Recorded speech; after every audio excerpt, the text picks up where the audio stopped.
Welcome to Psychology to Live By. Today is another Q&A with some truly great people, and our topic is unimproving. And our participants have watched the two podcasts of that name, which you can see or listen to at my website, drchris.life. But I'll do a quick summary of part one now before we get into our Q&A. So in the thought experiment in the first part of this two-part podcast, we come to recognise that, of course, we love a baby for its being and not its doing or what it does. The latter reason for approval would be a terrible category mistake. You can't improve the being of a baby, nor by extension of an adult. Yet as adults, we're hooked on self-improvement as if we do have a defective nature that needs improving. This confuses our essential worth, our being, with what we do. And I call this the grand delusion, where we become convinced there's something fundamentally wrong with us. Now, of course, doing is very important, and our survival does depend on us being valued and esteemed by the village. But this feeling we're not good enough plays on our real need for social esteem and pits us against presentations of perfection and elite performance that create in us a continuous sense of not being good enough. This is best, or rather worst, exemplified in the profound distortions of social media. It's also fed by a massive self-help industry that both promotes and capitalises on these wired-in and socially amplified imperatives. Much of that self-help industry is based on two basic mistakes. One, that there is a fundamental flaw in all of us, and two, that there is in fact a self in there that needs improving. Attempts to repair these false deficits cause untold suffering. And as the gap widens between our honest self-appraisal and this projected, perfected self, so does our vulnerability and distress steepen. As with obsessive hand washing to ward off feared bacteria and germs, each successful improvement temporarily reduces our anxiety, but locks us ever more deeply into the grand delusion. Healthy task and skills improvements turn into unhealthy and often compulsive self-improvement. All right, so I think that's enough, and we'll go now to our Q&A with my good friends. And as always, I'm curious, and there's always a little bit of trepidation, because I've learnt with you four that the questions, as I frequently say, are quite curly. But of course, that's part of the pleasure of this. Just to keep you on your toes, let's start with you, Colleen. What were your thoughts or questions or observations about unimproving? I think it's really, really complicated, honestly. And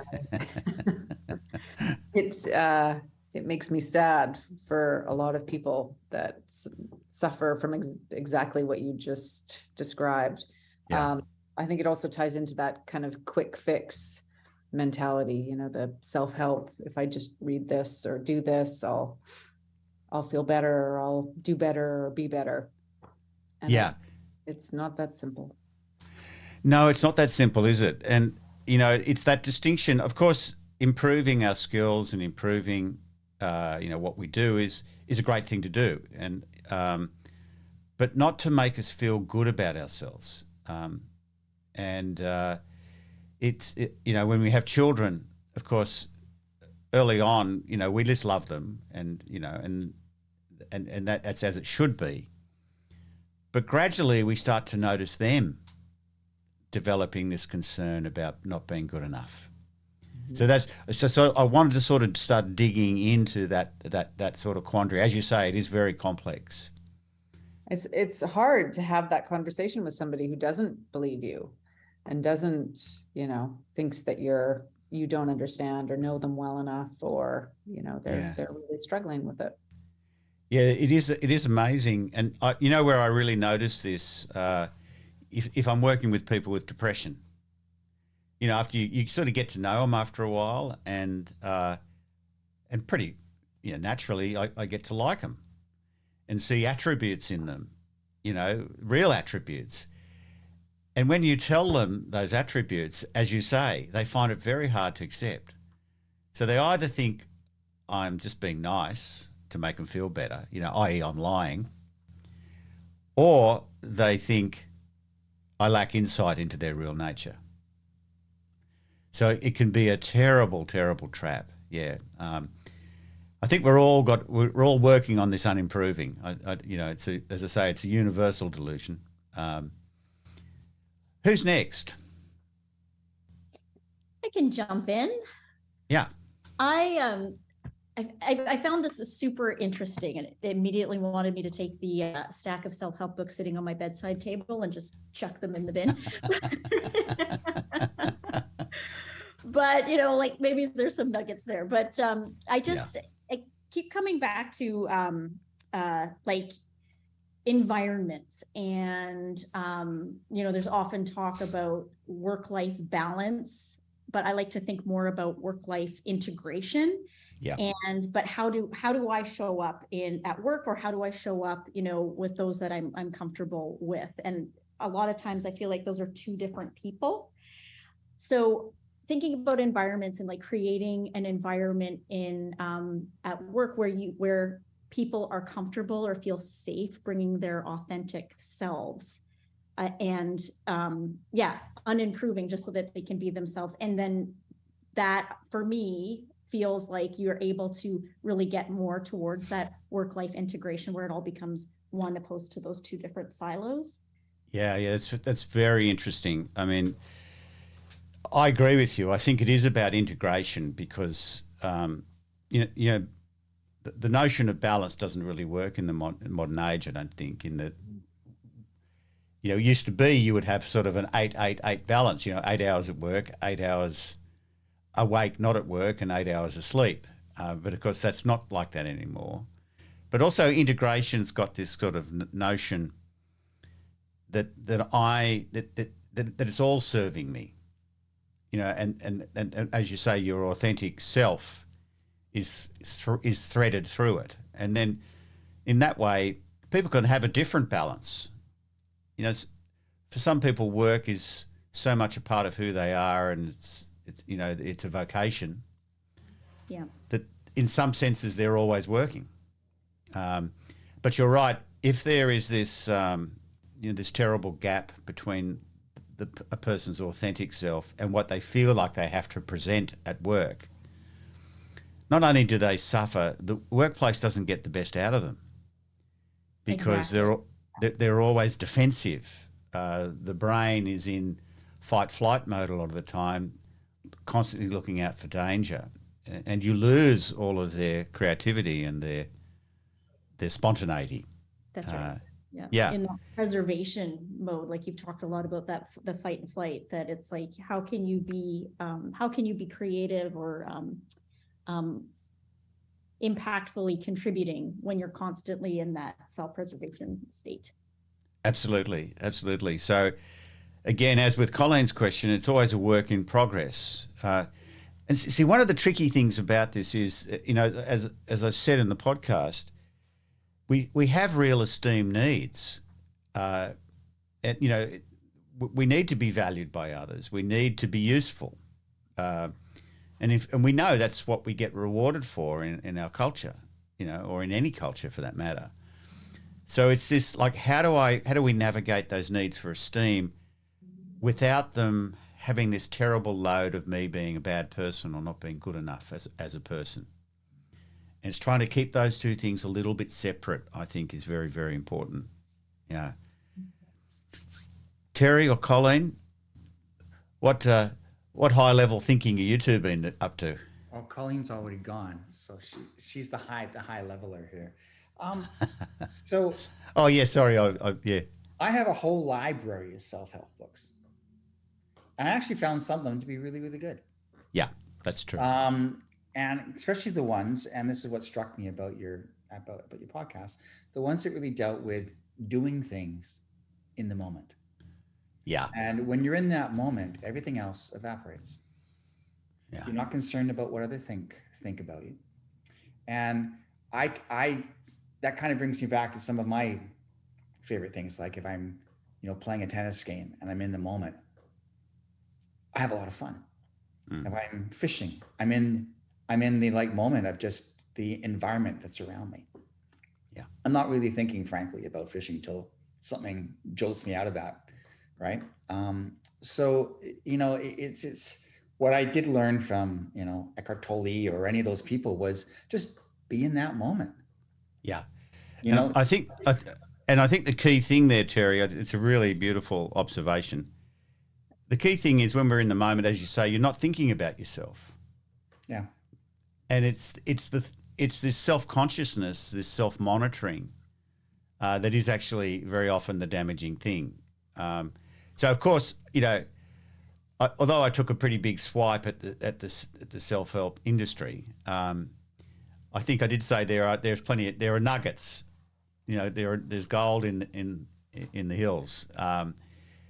And I think the gold is exactly what you've identified. It's the ones that are helping us not be so self-conscious, not be so worried about self. In fact, forget ourselves so that we can just flow with experience, right? Mm-hmm. And it's very interesting when we do that because there's no improvement needed, right? It's a ridiculous notion if you're fishing to think I've got to be improving myself. Well, I also think that I think what's happened is the whole industry's been built around a dozen thoughts. Like, intent can somehow be 80 different books by the same author. Yeah. Yeah. Obviously, they had great intent to do well. Yeah, that's right. Yeah, but I think I think my main concern is it feeds on this insecurity that I've been talking about. That's based on this delusion, and it is actually simpler than a lot of the books suggest, and it's discovered in everyday things like fishing or playing with the kids or playing tennis or in anything that absorbs our attention. Yeah. That's very nice, Terry. So that must leave Chris. It does. So it seems like there's maybe, I don't want to call it maybe a fine line, but maybe it is a fine line between, that self-improvement and maybe another term for it is growth, the positive element, the learning for learning's sake as growth. And it seems like and please tell me, maybe this is a question, is the line between those the purpose for it? So my purpose for improvement is to feel like I'm getting this improvement, whereas my purpose for growth is just for the sake of learning, and it is that intrinsic versus that sense of projected self. That's maybe a terrible job of articulating it, but I guess I'm trying to tease out how do we define one and the other? Yeah, and what is it that makes them different? Yeah, you haven't disappointed here, Chris. So let me start with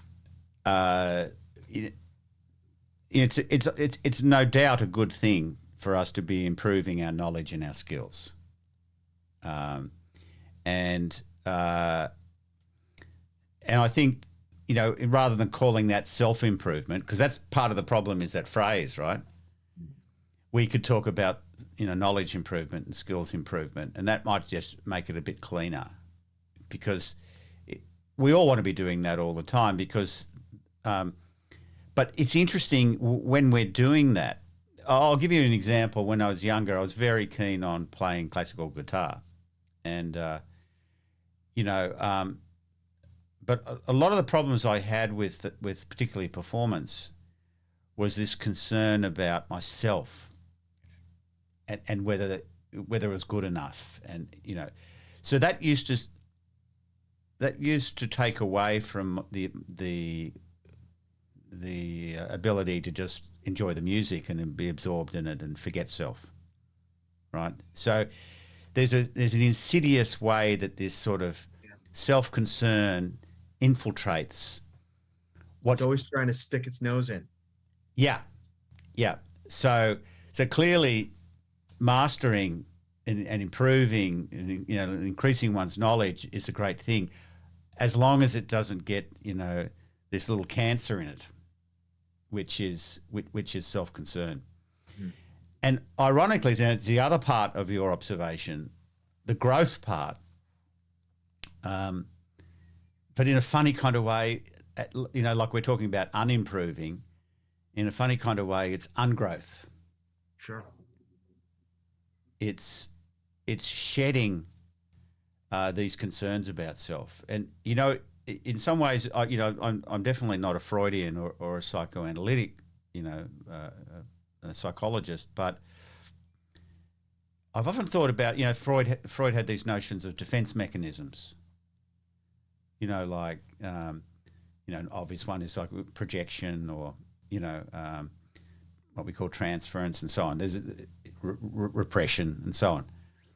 And I've often thought that was actually one of his really great contributions. And the reason is, when people are operating out using defense mechanisms, I think it makes them very unappealing. Right? You know, if a person is very neurotic, it can be hard to sort of relax and like them. And that then confirms that person's worst fears. And so what I think is ugly in that person is not them. It's the defense mechanisms. Right? And I think that's true of us all. So there's this sort of negative project, this undoing, that ironically enough, you know, growth is, you know, learning how to sit still and doing nothing and feeling good. You know, a la Eckhart Tolle, you know, as Terry was talking about. So I think it is a complex relationship, but for most people, I think our life work, you know, beyond garnering new knowledge and new skills, is ultimately learning how to relax and be okay being ourselves, and not being too over concerned about what that self is. Yeah. Fantastic. Well, guys, it is always interesting. Again, like 4 very different takes on this topic. And I look forward to talking to you again soon for part 2 of this series, which is where we're looking at how we might go about unimproving. All right, guys, as always, a great pleasure. And I'll see you soon. Take care. Bye-bye.